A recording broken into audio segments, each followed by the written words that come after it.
You don't work for Walmart, but this video has two problems. So I'm going to play the video, then I'm going to get into my commentary. A loss prevention officer shot at a Walmart in East Point. Brad Scurry had been trying to talk to an accused shoplifter after they were spotted on camera stealing products. He was rushed to the hospital for emergency surgery and says the bullet went through his arm, then to his chest, and fragments of the bullet lacerated multiple organs. He survived and was able to go back to work, but to his surprise, he says within minutes of clocking in, he was written up and then ultimately let go. That was the beginning of the end, I guess. Scurry says a manager accused him of not following company protocol when he was shot by the shoplifter. Scurry was later fired after he told a protester who he says was antagonizing him outside of the store to shut up. He takes full responsibility but didn't think this was a fireable offense. And I was there to protect Walmart's interests. He says while his medical bills were paid for through workers' compensation and he received $17,000 making up for lost wages, he still needs to work to make ends meet and received this letter estimating what he could receive based on his wages, unless it was contested by his employer. He later received this letter denying his unemployment claim.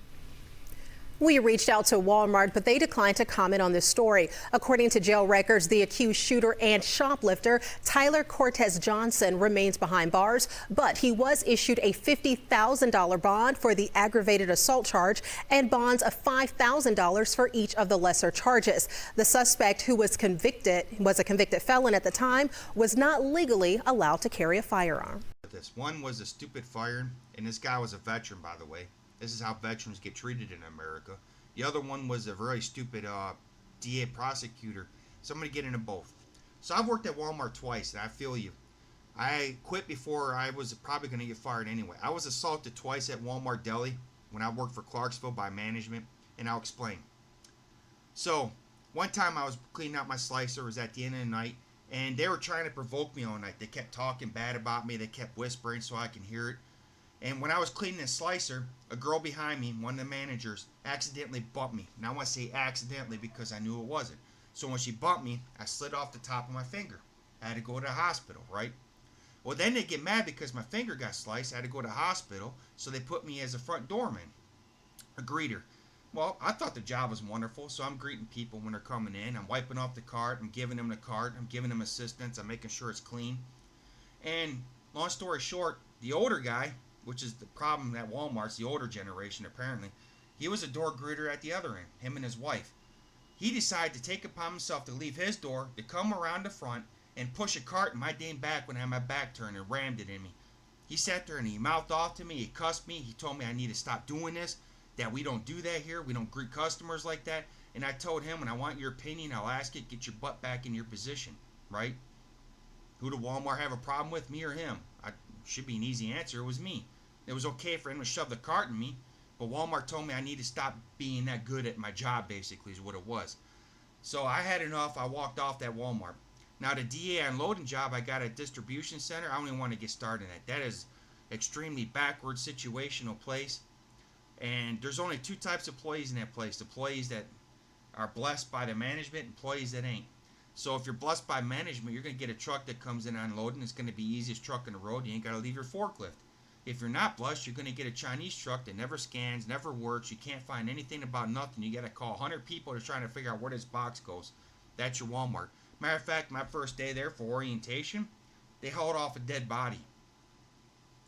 Somebody died from heat. He went to the bathroom. I guess he had a heart attack because Walmart apparently can't afford air conditioning in the hottest place known the road to work, right? So Walmart is never a veteran-friendly place. If you're a veteran, I know Walmart says we'll hire you, but they'll fire you quicker than they'll hire you. It is not a veteran place that you work, nor should it be a place veterans spend money on. Now, having said that, you are a DA prosecutor and somebody just got shot. If you don't know the difference between aggravated assault and attempted murder, you shouldn't even have a job. And it's part of the problem that people have police nowadays, right? Somebody gets pulled over, they're unarmed, whether they're black and white. So an unarmed person gets shot by the cops, that's okay.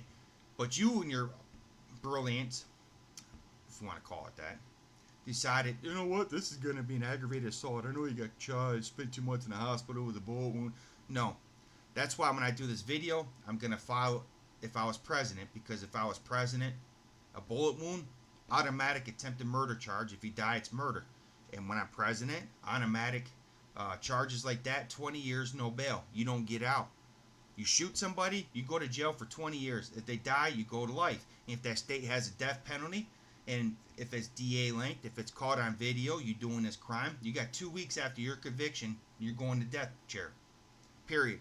I don't care if it's gas chair, whatever it is, you're going 2 weeks. You're not going to spend 20 years then going the Green Mile. It's 2 weeks. I'm not going to waste taxpayers' money on you.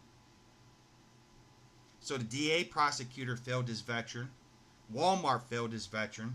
Unemployment failed his veteran. The state that he lived in failed his veteran. It is very hard for a veteran in the United States to even keep a job, and a lot of it's because of this. They sit there and they give their life for their employer, but their employer throws them away and discards them like they're a piece of trash.